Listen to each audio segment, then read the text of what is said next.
Hello दोस्तों, स्वागत है हमारी चैनल YT शॉर्ट्स 5551 में। तो आज हमारे व्लॉग में दिखाएंगे पटवा हवेली के अंदर का नज़ारा। तो चलो हम चलते हैं। चैनल पे नए हो सब्सक्राइब करके वीडियो को प्यारी सी लाइक कर देना और कमेंट में अपनी चैनल का नाम लिख देना, ताकि हमारे अगले वीडियो में आपकी चैनल को डिस्क्रिप्शन में मेंशन करके आपकी चैनल प्रमोशन कर सके। तो चलो आगे देखते हैं। तो हम हवेली के गेट पे पहुंच चुके हैं। गेट से अंदर पहुंचते ही दाएं तरफ ही टिकट काउंटर है। उसके आगे पहुंचते हैं तो छोटी सी मार्केट देखने को मिलती है, जहां आपको काफ़ी तरह की चीज़ें देखने को मिलेगी, जैसे कि राजस्थानी पोशाक और छोटे बच्चों के लिए खिलौने।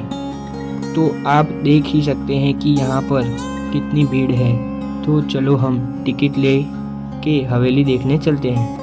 इंडिया के पर्यटक के लिए 150 रुपए की टिकट है। हमने टिकट ले ली है। हम पहुंच चुके हैं सीढ़ियों की तरफ। इनकी बनावट को तो देखो, कितनी मेहनत से बनाया होगा।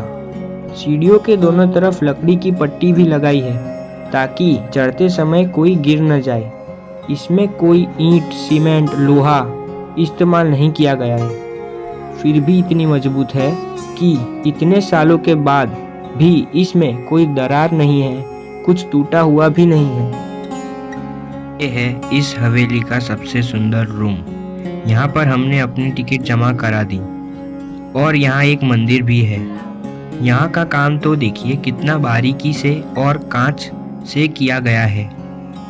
यहाँ पर हवेली बनवाने वाले की तस्वीर भी लगाई गई है। इतनी पुरानी हवेली है, फिर भी आपको इस हवेली की दीवार पे एक भी दरार देखने को नहीं मिलेगी। छत और दीवारों का काम कांच से किया गया है। इस कमरे से बाहर निकलते ही चारों तरफ बालकनी है, जहां पर सभी पर्यटक अपनी तस्वीर ले रहे हैं और हवेली की खूबसूरती को निहार रहे हैं। हवेली की कामगिरी कितनी बारीकी से की गई है कि सालों साल बीतने के बाद भी हवेली वैसे ही खड़ी है। यहाँ पर रात को सेठ मनोरंजन के लिए आते होंगे। बालकनी से आगे जाते ही हमें देखने को मिलता है कि उस समय के किस तरह के ताले उपयोग में लिए जाते थे। यहाँ पर छोटे से लेकर बड़े ताले रखे गए हैं। महल को लॉक करने के लिए बड़े ताले भी रखे गए हैं। यहाँ पर अजीब तरह के ताले भी है।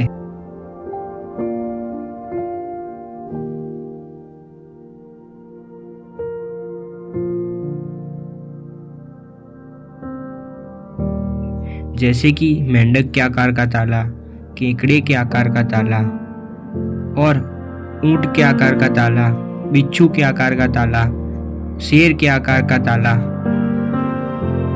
आदि वगैरह आकार के ताले रखे हैं।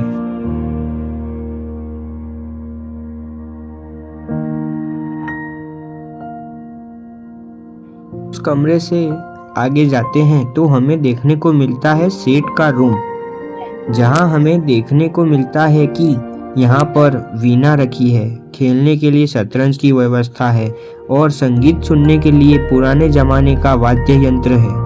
उसके बगल में सोने के लिए पलंग की व्यवस्था है और छोटे बच्चों के लिए साइकिल जैसी और सोने के लिए झूले की व्यवस्था की गई है।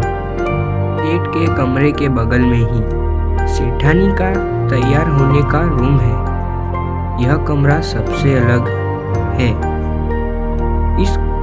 इस कमरे का काम भी कुछ अलग तरीके से किया गया है। इस रूम में लेडीज के तैयार होने का सभी सामान मौजूद है। साड़ी, मेकअप बॉक्स, आईना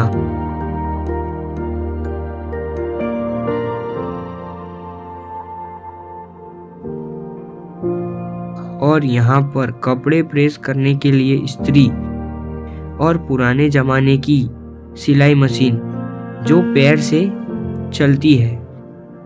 कमरे के बगल वाले कमरे में खाना बनाने के लिए व्यवस्था है।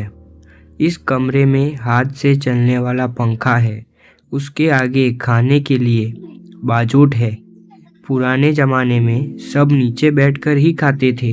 खाने के लिए अलग अलग प्रकार के बर्तन रखे हुए हैं। थाली, कटोरी, बड़े थाल और अन्य सारे बर्तन तांबे या पीतल के हैं। पहले के समय में लाइट के लिए लालटेन का उपयोग होता था। स्टोरेज के लिए 2 बड़े बड़े डब्बे रखे हैं। उसके बगल में एक कबाट है। उसके ऊपर खाना स्टोर करने के लिए मिट्टी के बर्तन हैं। स्त्री के खाने के लिए अलग से रूम की व्यवस्था भी है। इस कमरे की बनावट और नक्काशी लकड़ी का उपयोग करके की गई है।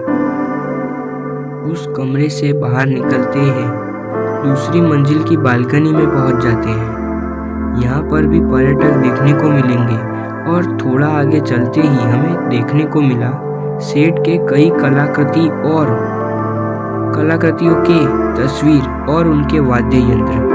यहाँ पर सभी तरीके के वाद्य यंत्र मौजूद हैं, जिससे ये मालूम पड़ता है कि पुराने समय में लोग मनोरंजन के लिए संगीत का उपयोग करते होंगे।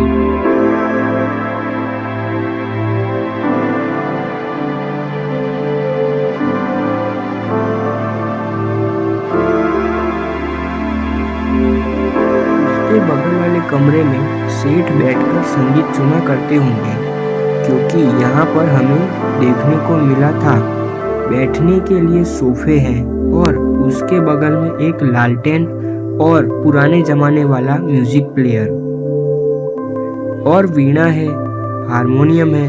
उसके बगल में एक अलमारी जैसी चीज भी है और कई तरीके के वाद्य यंत्र रखे हुए हैं, जिससे ये लगता है कि ये सेठ का संगीत रूम रहा होगा। इस कमरे के द्वार के बगल में छोटी सी जगह में एस्ट्रो लैब है, जहाँ कई मॉडल्स रखे हुए हैं। उनके बगल वाला कमरा हवेली में सबसे सुंदर और अनोखी कारीगरी वाला है, क्योंकि यहाँ पर शतरंज और चेस जैसे खेल रखे हुए हैं और यहाँ पर कई वीरों की तस्वीर भी लगाई गई है, जिन्होंने कई बड़े काम किए होंगे।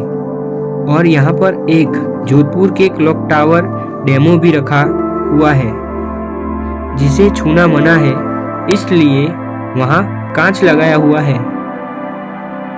उस कमरे से बाहर निकलते ही द्वार के बाएं तरफ कुछ प्राचीन वस्तुओं की तस्वीर लगाई हुई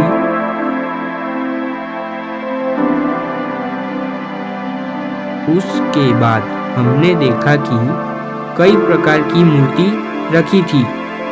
उन मूर्ति पर कई अलग अलग प्रकार की पगड़ी पहनाई हुई थी। सारी पगड़ी अलग प्रकार और अलग अलग कलर की थी, जिससे पता चलता है कि उस समय में कुछ लोगों की पहचान पगड़ी के कलर से होती होगी। से आगे बूढ़े लोगों को सहारा देने वाली कई तरीके की लकड़ियां रखी हुई है और तस्वीर खींचने के लिए कई प्रकार के छोटे से बड़े पुराने जमाने के कैमरे रखे हुए हैं और एक राजा के रथ का मॉडल रखा हुआ है। इसके आगे 2 तस्वीर है और डांडी बनाने के लिए सामान रखा हुआ है।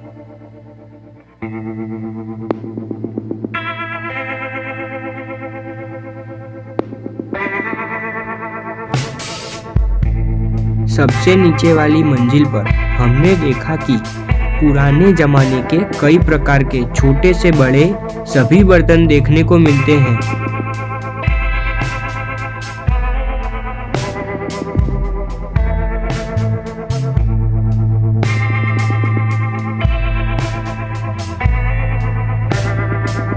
हमारे टीममेट जो कैमरे में आपको हाय कर रहे हैं, उसके सामने वाले कमरे में वो कमरे की निकासी काफी अलग थी बाकी कमरों से। उसमें पुराने जमाने के कई प्रकार के पत्थर हैं और लकड़ी भी है और उनके बारे में थोड़ी जानकारी लिखी हुई है। ग्राउंड फ्लोर से नीचे जाने के लिए थी सीढ़ियाँ। मिल रही थी यहाँ कई प्रकार की साड़ियाँ और राजस्थानी बनावट को सेल किया जा रहा था। यह जगह लेडीजों के लिए अच्छी जगह है।